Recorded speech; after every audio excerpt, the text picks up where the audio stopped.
ये सितंबर 24 के जो अनफॉर्चुनेट इंसिडेंट हुआ, जिसमें कि 4 प्रेशियस लाइफ्स जो हैं उनका नुकसान हुआ, और उसके बाद फिर एक सुसाइड केस भी हुआ।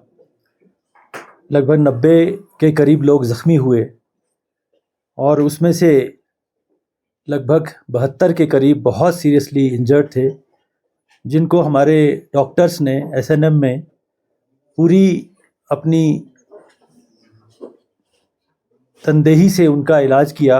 और जो लोग वहाँ पहुँचे उन सबको रात को ऑपरेशन करके, रात भर ये ऑपरेशन का सिलसिला चलता रहा और लगभग 11 ऑपरेशन करके 11 लोगों का कॉम्प्लिकेट ऑपरेशन करके उनकी जान बचाई और वो लोगों की जान, कीमती जान बच गई।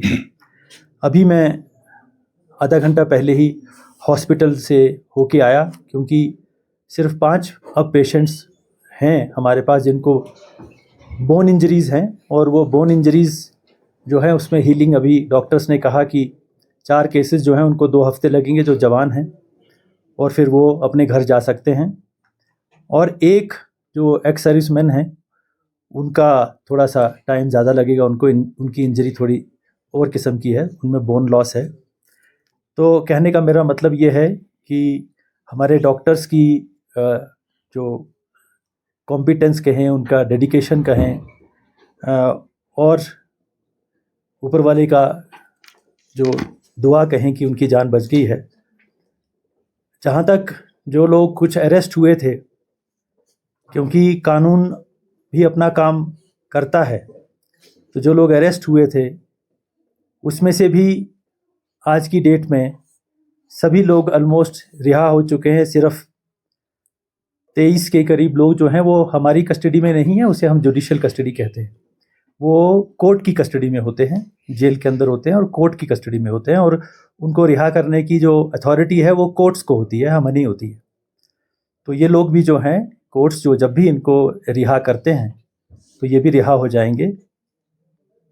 आज की डेट, आज मैंने आपको इसलिए बुलाया क्योंकि एक बहुत, जब से ये हादसा हुआ था तो यहाँ एक डिमांड थी कि ये जो सारा इंसिडेंट हुआ है ये क्यों हुआ। क्योंकि जब ये धरना बैठा था तो पीसफुल धरना बैठा था, ये सब ने एश्योर किया था हमें कि ये पीसफुल रहेगा। और जब ये 24 को जब ये इंसिडेंट होना भी था, जब ये इकट्ठे लोग होने भी थे, उस वक्त भी हमें डबली एश्योर किया गया था। हर एक जो कम्युनिटी के लीडर्स हैं, जो यहाँ के रिस्पेक्टेबल्स हैं, उन्होंने हमें एश्योर किया था कि कुछ नहीं होगा, ये पीसफुल रहेगा। क्योंकि लद्दाख के लोग जो हैं वो अपने पीस लविंग नेचर के लिए सारी दुनिया, हिंदुस्तान में, हमारे मुल्क में भी जाने जाते हैं। नेशनलिस्ट हैं, पैट्रियोटिक हैं, इनका कंट्रीब्यूशन हमारे फ्रंटियर्स को बचाने में बहुत ज़्यादा रहा है। तो किसी को भी ये उम्मीद नहीं थी कि ये कोई वायलेंस का कोई चांस हो सकता है। लेकिन फिर उसके बाद वायलेंस हुआ, अनफॉर्चुनेट हुआ, और कम्युनिटी लीडर्स ने खुद तस्लीम किया अपनी कॉन्फ्रेंसेस में, जो प्रेस कॉन्फ्रेंस दी, कि हमारे कंट्रोल से बाहर चली गई थी सिचुएशन। तो जब भी ऐसी सिचुएशन आती है, जब बहुत सारे लोग इकट्ठा होते हैं और अगर कोई ऐसा स्पीचेस होती हैं जिससे कि इमोशंस या पैशंस बढ़ते हैं, तो जाहिर बात है यूथ जो है, जो तस्लीम खुद किया लीडर्स ने कि वो हमारे कंट्रोल से बाहर हो गए। तो वो अनफॉर्चुनेट इंसिडेंट हुआ। तो डिमांड यही थी कि ये क्यों हुआ, इसकी एक जुडिशियल इंक्वायरी सुप्रीम कोर्ट के जज के थ्रू होनी चाहिए। हालांकि हमने मैजिस्ट्रियल इंक्वायरी तो इमीडिएटली ऑर्डर कर दी थी एक आईएएस ऑफिसर के सदारत में, और वो चल रही है। लेकिन एक बार बार हमको ये रिक्वेस्ट आती थी कि हम तब तक जो है वो एश्योर नहीं होंगे जब तक आप इसको किसी सुप्रीम कोर्ट के जज के थ्रू एक जुडिशियल इंक्वायरी ना करें, ताकि सब सच्चाई जो है वो सामने आ जाए। पर्पज़ यही रहता है कि फ्यूचर में ऐसा कभी ना हो। तो मैंने इसलिए ये बुलाया है कि गवर्नमेंट ऑफ इंडिया ने ये सारी बातें ध्यान में रख के, इनकी डिमांड्स को ध्यान में रख के, क्योंकि इनसे बातचीत चल भी रही थी लीडरशिप से, तो आज ये जुडिशियल इंक्वायरी जो सुप्रीम कोर्ट के जज करेंगे वो अनाउंस हो चुकी है, उसका ऑर्डर निकल चुका है। मैं ये ऑर्डर आपसे शेयर करूंगा। एक फॉर्मर जज ऑनरेबल सुप्रीम कोर्ट के डॉक्टर जस्टिस BS चौहान, उनकी सदारत में अब ये जुडिशियल इंक्वायरी होगी। इसको असिस्ट जो एडमिनिस्ट्रेटिव जो इसका सपोर्ट या इसको असिस्टेंस है वो हमारे एक IAS ऑफिसर करेंगे, और इसको जुडिशियल असिस्टेंस जो है वो इस कमीशन को जो है एक बहुत ही सीनियर जुडिशियल ऑफिसर करेंगे। तो ये इंक्वायरी जो है, जो सबसे बड़ी एक डिमांड थी लोगों की, वो पूरी हो चुकी है। मैं आपके माध्यम से सारे लद्दाख वासियों को ये बताना चाहता हूँ कि गवर्नमेंट ऑफ इंडिया ने जुडिशियल इंक्वायरी की जो डिमांड थी एक सुप्रीम कोर्ट के जज के द्वारा, उसको मंजूरी दे दी है और ऑर्डर इशू हो चुका है। अब ये जो कमीशन है ये अपनी इंक्वायरी जो है शुरू करेगा और हर पहलू को इसको जांच करेगा सबकी सेटिस्फेक्शन के मुताबिक।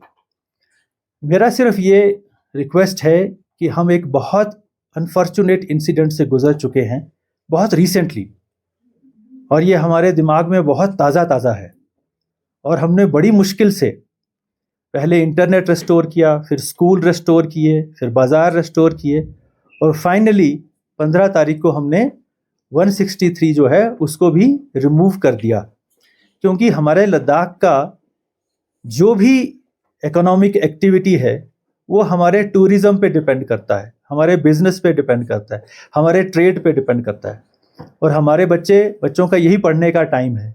अभी हमारे लगभग 1500 के करीब पोस्ट जो है उनका एडवर्टीजमेंट डिस्ट्रिक्ट बोर्ड्स दोनों के थ्रू हो चुका है। उस पर बहुत तेज़ी से जो है एप्लीकेशंस भी आई हैं, अब उसके एग्ज़ाम की तैयारी हो रही है। LSSB जो लद्दाख का अपना बोर्ड है वो कॉन्स्टिट्यूट हुआ है, और उसने भी जो है उसकी भी हम एग्ज़ाम की तैयारी जो है नवंबर में कर रहे हैं। सब बच्चे इस वक्त जो हैं अपने फ्यूचर के लिए, इन नौकरियों के लिए जो है वो अप्लाई कर रहे हैं। तो इन हालात में हम नहीं अफोर्ड कर सकते हैं कि ऐसा कोई भी हम गैदरिंग करें, कोई ऐसा बहुत बड़ा एक हजूम इकट्ठा करें जो बाद में हमें कहना पड़े कि ये हमारे हाथ से निकल चुके थे। तो मैं आपके माध्यम से हर एक लद्दाख वासी को ये कहना चाहूँगा, अभी हम बड़ी मुश्किल से एक नॉर्मलसी के ऊपर आए हैं आज, तो ऐसा कोई ऐसा एक्शन ना करें। हाँ, अगर कोई डिमांड नहीं मानी जाती है वो अलग बात है, लेकिन जो एक सबसे बड़ी डिमांड थी वो गवर्नमेंट ऑफ इंडिया ने मान ली। इसके बाद इमीडिएटली HPC की मीटिंग की डेट अनाउंस होगी, और लद्दाख के जितने भी मसले हैं, जो इनकी डिमांड्स हैं, उन सब के ऊपर जो है वो HPC द्वारा से उसके ऊपर बातचीत शुरू हो जाएगी, और ये हल हो जाएंगे सारे। बातचीत के ज़रिए ही ये चीज़ें हल हो सकती हैं। तो जब ये सब कुछ हो चुका है, इतना पॉजिटिव एटमॉस्फेयर अब हम दोबारा बड़ी मुश्किल से मेहनत से कर रहे हैं, इसमें इन्हीं लीडर्स का बहुत योगदान है कि हम इतनी जल्दी वापस नॉर्मलसी में आए हैं। इन सारे लद्दाख वासियों का योगदान है कि हम इतनी जल्दी वापस नॉर्मलसी में आए हैं, और कोई और हादसा नहीं हुआ उसके बाद। तो हम इस वक्त बिल्कुल अफोर्ड नहीं कर सकते कि हम कोई एक ऐसा हजूम दोबारा इकट्ठा होने दें, या कोई ऐसा करना भी चाहिए हमें जिसका कि बाद में हमें ये कहना पड़े हमारे कंट्रोल से ये अब बाहर हो गए थे। क्योंकि कोई किसी की ये इस तरह की जो चीज़ों की पेशन गोही नहीं कर सकता है। ज़रूर कहीं कोई खता होती है, कोई इंसिडेंट हो जाता है जो कोई नहीं चाहता हो, लेकिन हो जाता है। इसे हम अनहोनी कहते हैं। तो मेरा सब